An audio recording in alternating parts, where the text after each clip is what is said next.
Today, after 2 years of negotiations, the United States, together with our international partners, has achieved something that decades of animosity has not: a comprehensive long-term deal with Iran that will prevent it from obtaining a nuclear weapon.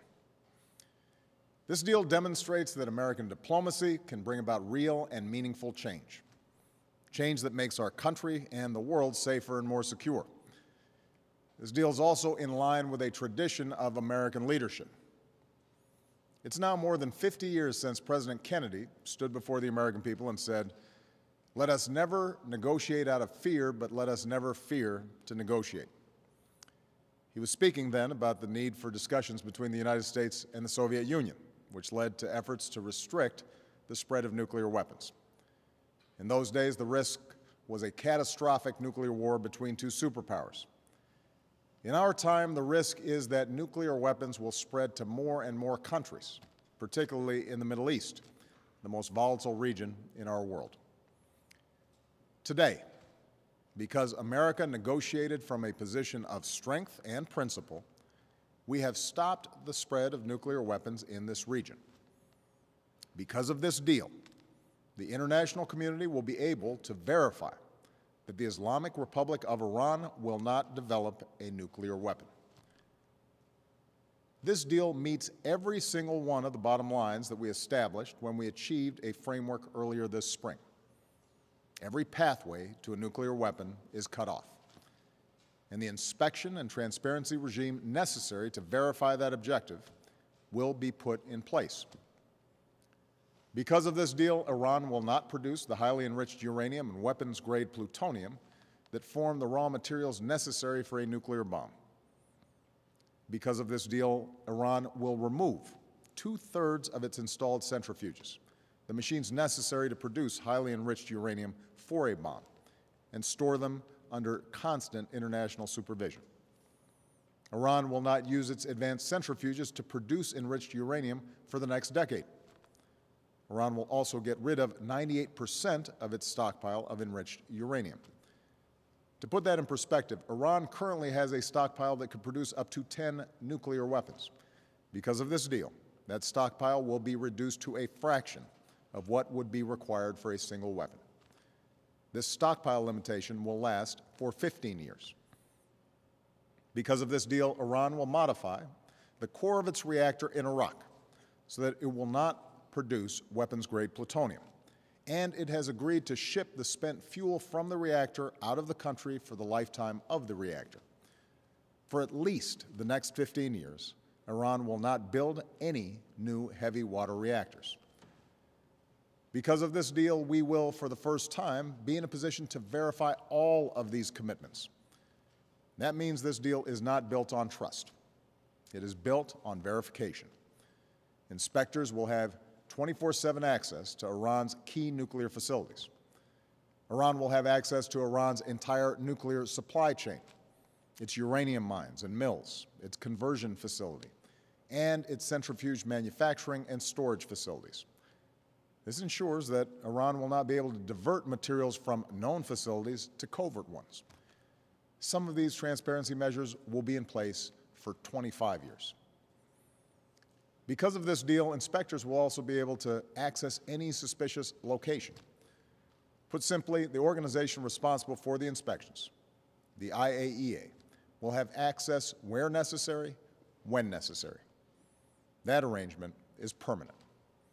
And the IAEA has also reached an agreement with Iran to get access that it needs to complete its investigation into the possible military dimensions of Iran's past nuclear research. Finally, Iran is permanently prohibited from pursuing a nuclear weapon under the Nuclear Non-Proliferation Treaty, which provided the basis for the international community's efforts to apply pressure on Iran. As Iran takes steps to implement this deal, it will receive relief from the sanctions that we put in place because of Iran's nuclear program, both America's own sanctions and sanctions imposed by the United Nations Security Council. This relief will be phased in. Iran must complete key nuclear steps before it begins to receive new sanctions relief.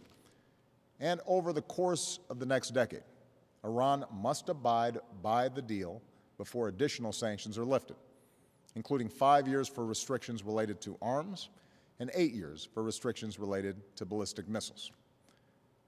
All of this will be memorialized and endorsed in a new United Nations Security Council resolution.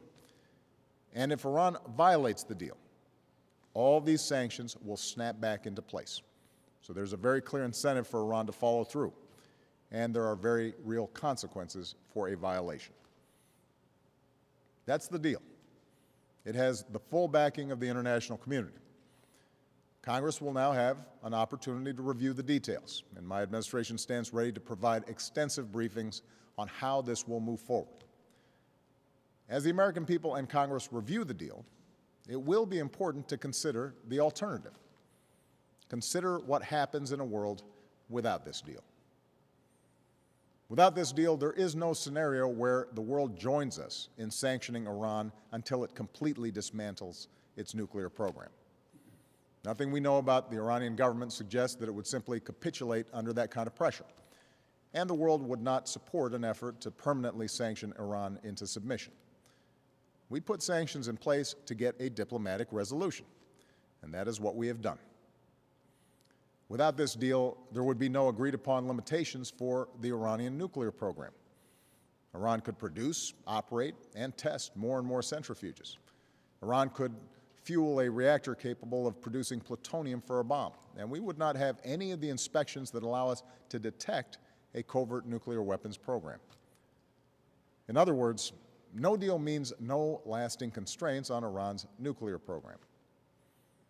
Such a scenario would make it more likely that other countries in the region would feel compelled to pursue their own nuclear programs, threatening a nuclear arms race in the most volatile region of the world. It would also present the United States with fewer and less effective options to prevent Iran from obtaining a nuclear weapon. I've been President and Commander-in-Chief for over 6 years now. Time and again, I have faced decisions about whether or not to use military force. It's the gravest decision that any president has to make. Many times, in multiple countries, I have decided to use force, and I will never hesitate to do so when it is in our national security interest.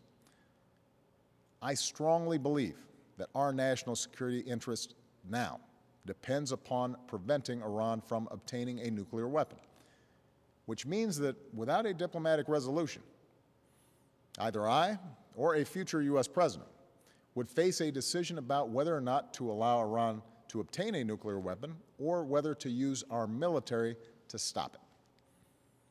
Put simply, no deal means a greater chance of more war in the Middle East. Moreover, we give nothing up by testing whether or not this problem can be solved peacefully. If, in a worst-case scenario, Iran violates the deal, the same options that are available to me today will be available to any U.S. president in the future. And I have no doubt that 10 or 15 years from now, the person who holds this office will be in a far stronger position, with Iran further away from a weapon, and with the inspections and transparency that allow us to monitor the Iranian program. For this reason, I believe it would be irresponsible to walk away from this deal. But on such a tough issue, it is important that the American people and their representatives in Congress get a full opportunity to review the deal. After all, the details matter, and we've had some of the finest nuclear scientists in the world working through those details. And we're dealing with a country, Iran, that has been a sworn adversary of the United States for over 35 years. So I welcome a robust debate in Congress on this issue, and I welcome scrutiny of the details of this agreement. But I will remind Congress that you don't make deals like this with your friends. We negotiated arms control agreements with the Soviet Union when that nation was committed to our destruction, and those agreements ultimately made us safer. I am confident that this deal will meet the national security interests of the United States and our allies. So I will veto any legislation that prevents the successful implementation of this deal. We do not have to accept an inevitable spiral into conflict, and we certainly shouldn't seek it. And precisely because the stakes are so high, this is not the time for politics or posturing.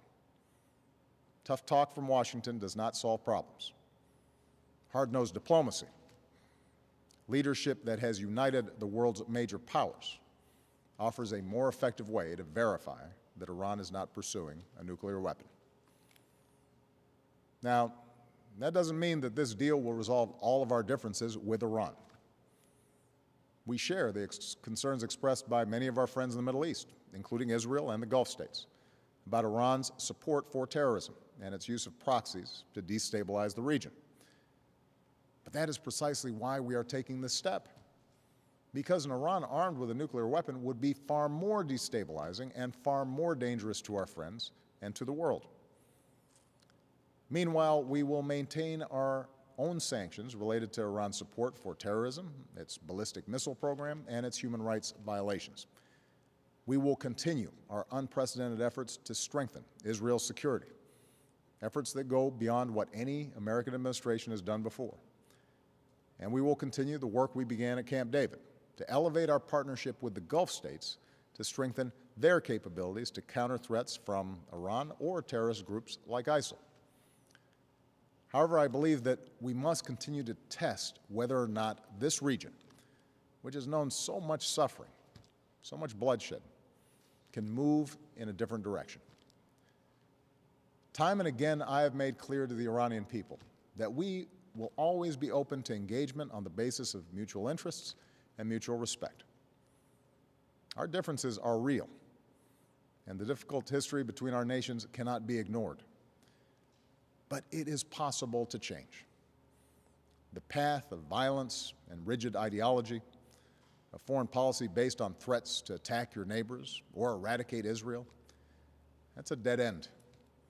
A different path, one of tolerance and peaceful resolution of conflict, leads to more integration into the global economy, more engagement with the international community, and the ability of the Iranian people to prosper and thrive. This deal offers an opportunity to move in a new direction. We should seize it. We have come a long way to reach this point. Decades of an Iranian nuclear program, many years of sanctions, and many months of intense negotiation. Today, I want to thank the members of Congress from both parties who helped us put in place the sanctions that have proven so effective, as well as the other countries who joined us in that effort. I want to thank our negotiating partners, the United Kingdom, France, Germany, Russia, China, as well as the European Union, for our unity in this effort, which showed that the world can do remarkable things when we share a vision of peacefully addressing conflicts. We showed what we can do when we do not split apart. And finally, I want to thank the American negotiating team.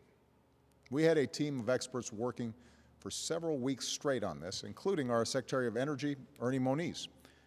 And I want to particularly thank John Kerry, our Secretary of State, who began his service to this country more than 4 decades ago when he put on our uniform and went off to war. He's now making this country safer through his commitment to strong, principled American diplomacy. History shows that America must lead not just with our might, but with our principles.